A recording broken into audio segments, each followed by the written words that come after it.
In 1892, a family was butchered with an axe in broad daylight and the killer walked free. In 1897, a woman vanished from a moving train, leaving only a puddle of blood and her screams echoing through the night. In 1881, a lawman was shot in the back by someone he trusted, but no one knows who pulled the trigger. And in 1889, 5 men went into the mountains. Only one came back. When rescuers found the campsite, they discovered human bones roasting over a fire. These aren't just unsolved mysteries. They're cold cases so twisted, so bizarre, and so brutally disturbing that historians, detectives, and investigators still argue about them today. 5 cases, 5 nightmares, and not a single one has a clear answer. What you about to hear will make you question everything you thought you knew about the Wild West, because sometimes, the truth is darker than any legend. Let's dive into the most haunting cold cases the Old West ever produced, cases that refused to die. The Old West wasn't just cowboys riding into sunsets and outlaws robbing trains. It was a blood-soaked frontier where murder was as common as dust storms, evidence was non-existent, and justice was whatever the man with the fastest gun decided it was. Between 1865 and 1900, thousands of people vanished without a trace. Sheriffs were overworked, underpaid, or corrupt.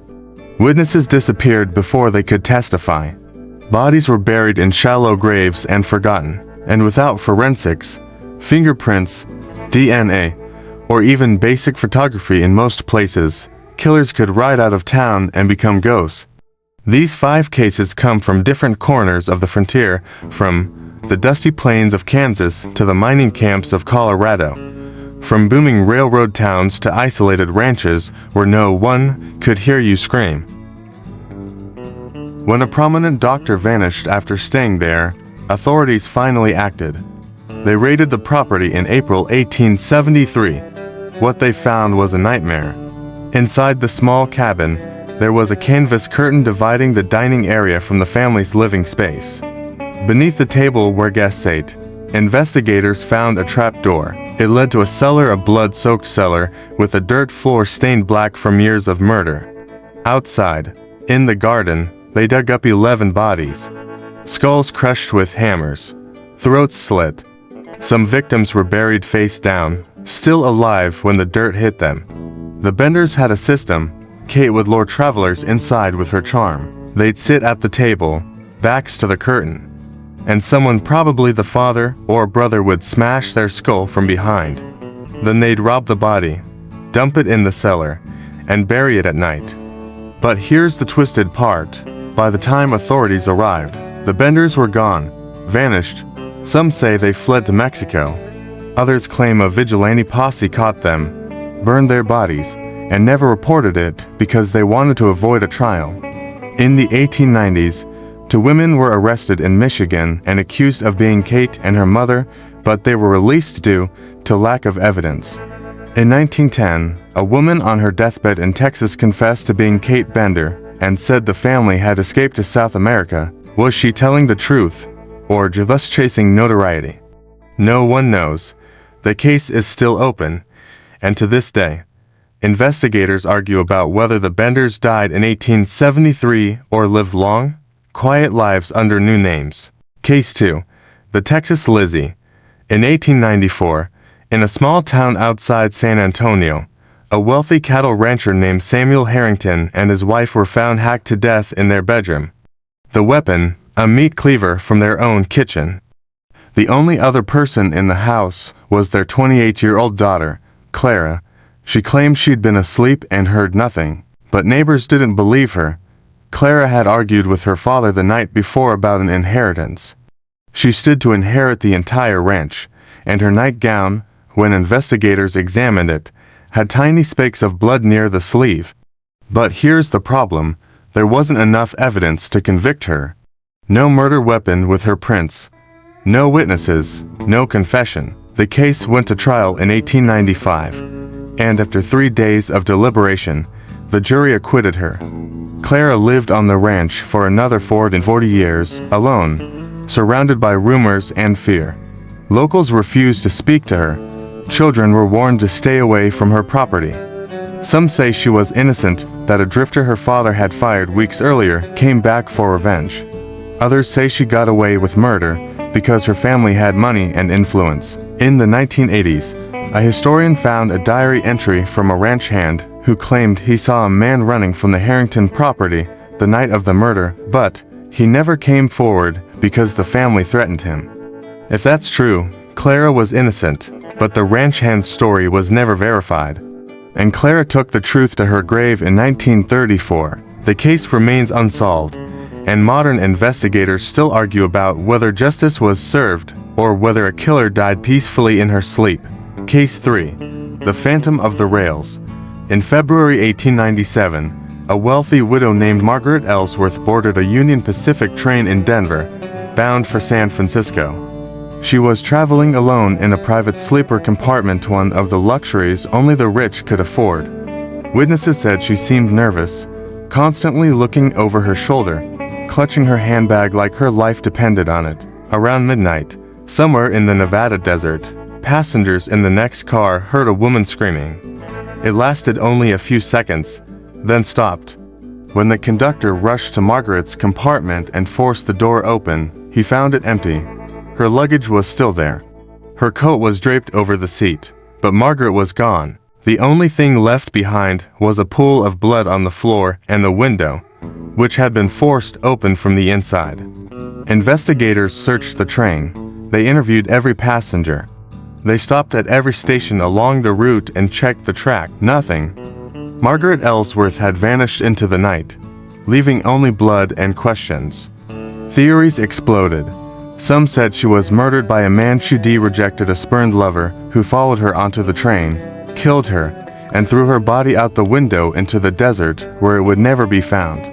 Others believe she faked her own death to escape an abusive second marriage and start a new life. A few claimed she was involved in a smuggling ring and was killed by her partners when she tried to back out.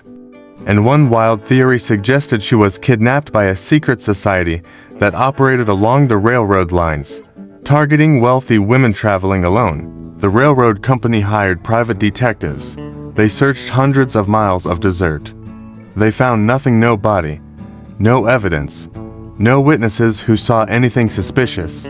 Margaret's family offered a reward. No one came forward. In 1899, 2 years after her disappearance, a human skull was found near the tracks in Nevada. It was tested and declared to be female, but without dental records or DNA, there was no way to confirm it was Margaret. The case went cold, and it's been cold ever since. Modern investigators believe she was thrown from the train, but by who? And why? The truth died in the desert that night. If you love dark, real stories from the Old West that nobody can fully explain, consider subscribing and leaving a like. It helps more than you know, and trust me, we're just getting to the worst ones. Case 4 might be the most disturbing because it involves a man who was supposed to protect people. In March 1885, Deputy U.S. Marshal James Thornton was. Investigators immediately suspected Cole. They believed he shot Thornton, staged the ambush, knocked himself out to cover his tracks, and buried the gun. But Cole had an alibi, sort of. A bartender in Tombstone claimed Cole had been in town the night before the murder, drinking until 10 a.m. That gave him barely enough time to ride out, kill Thornton at dawn, and stage the scene. It was possible, but tight.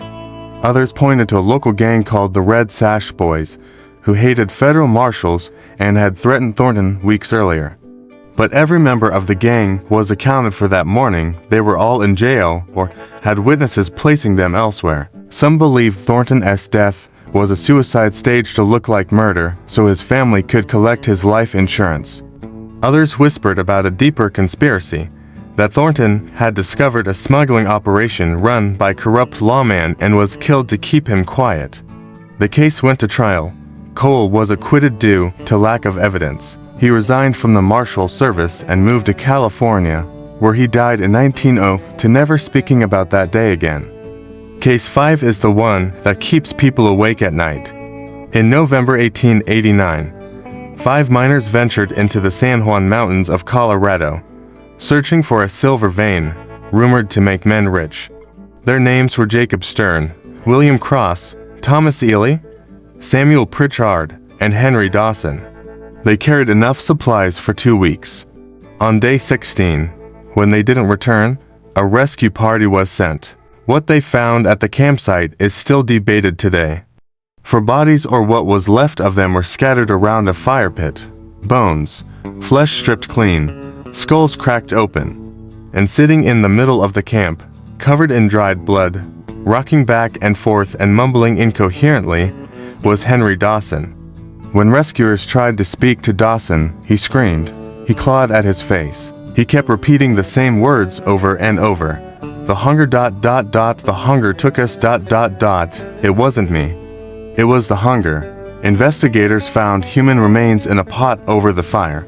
They found a journal kept by Jacob Stern, the group's leader, that ended abruptly on day 9. The final entry read, "The snow came early. Supplies running low. Henry is acting strange. Won't stop staring at us. God help us, there were no signs of an animal attack. No tracks, no..." Dawson was brought back to Denver and placed in custody. Doctors examined him. He had lost 40 pounds. His teeth were broken, his hands were scarred, as if he'd been digging with his bare fingers. When asked what happened, he told a story that made no sense. He claimed they were attacked by a creature something tall, pale, and starving, that came out of the snow and infected him with the hunger. He said it made him do things he couldn't control. He said the others tried to stop him, but he was too strong. Then he said he didn't remember anything after day 10. Prosecutors tried to charge him with murder, but the case fell apart. There was no clear evidence of premeditated killing. Some believed Dawson had suffered a psychotic break caused by starvation and isolation, a condition we now call wilderness psychosis. Others thought he murdered his companions in cold blood to stretch the food supply. And a few, even today, wonder if there was something else in those mountains. Something that turned a man into a cannibal. Dawson was declared insane and sent to an asylum in Pueblo. He died there in 1903, still screaming about the hunger. His case file remains one of the most disturbing in Colorado history. Modern psychologists believe he experienced extreme psychological trauma combined with starvation-induced hallucinations, but no one can explain how he survived 16 days in the mountains while the others died within 9. And no one can explain the way the bones were arranged at the campsite in a circular pattern, almost ritualistic, as if something more than hunger had been at work. So, what really happened in these 5 cases? Decades later, over a century later, theories still collide. The Benders. Some researchers claim they were caught by a vigilante posse, tortured, and buried in an unmarked grave in Oklahoma. Others say they split up, changed their names, and lived quiet lives in Tennessee and Louisiana. A genealogist in 2003 claimed to have found Kate Bender's descendants, but the family refused DNA testing. The Texas Lizzie. Recent historians uncovered a deathbed confession from the ranch hand, saying the real killer was a drifter named Miguel Cardenas, who the family had fired for stealing. But Cardenas was never found, and the confession was never verified. Did Clara Harrington get away with murder? Or did she spend 40 years being punished for a crime she didn't commit? The Phantom of the Rails. One modern theory says Margaret Ellsworth was thrown from the train by a man she had an affair with a married politician who could risk scandal. Another says she staged her disappearance with the help of a lover and lived under a new identity in Mexico. A historian in 2010 found a death certificate for a woman named Margaret Ellis who died in Guadalajara in 1932, but the handwriting was too faded to confirm details. Deputy Marshal Thornton S. murder. Cold case files from the 1980s suggest he was killed by a fellow officer named Lieutenant Warren Hayes, who was involved in a smuggling ring moving opium across the Mexican border. Hayes died in 1891, and the evidence was buried with him. And Henry Dawson, the cannibal prospector. Modern forensic psychologists believe he experienced a complete psychotic break caused by extreme isolation, starvation, and possibly ergot poisoning from contaminated grain. But some still wonder why the other four men's bones showed signs of being cracked open while they were still alive, suggesting they were butchered before they died. The problem: all the witnesses are dead. The evidence is gone, and the truth is buried under 100 years of dust, lies, corruption, and fear. These cases will never be solved. The killers, if they were killers, are long dead. The victims have no justice, and the questions remain. These 5 cases prove something terrifying. Not every mystery gets solved, not every killer gets caught, and sometimes, the Old West was so brutal, so chaotic, so lawless, and so corrupt that the truth didn't matter, only survival did. These cold cases still haunt investigators today because they show us the darkest side of human nature, the side that kills without reason, vanishes without a trace, and leaves questions that echo through history. They remind us that justice is fragile, that evil doesn't always get punished, and that some nightmares never end, they just fade into legend. If you want more true stories from the darkest corners of the Old West, stories that most people have never heard, make sure to subscribe and leave a like. Tell me in the comments, where are you watching from, city and country? I want to know who's brave enough to dive this deep into history's shadows. And don't go anywhere, there's another Old West nightmare waiting for you in the next video. Trust me, you won't want to miss it.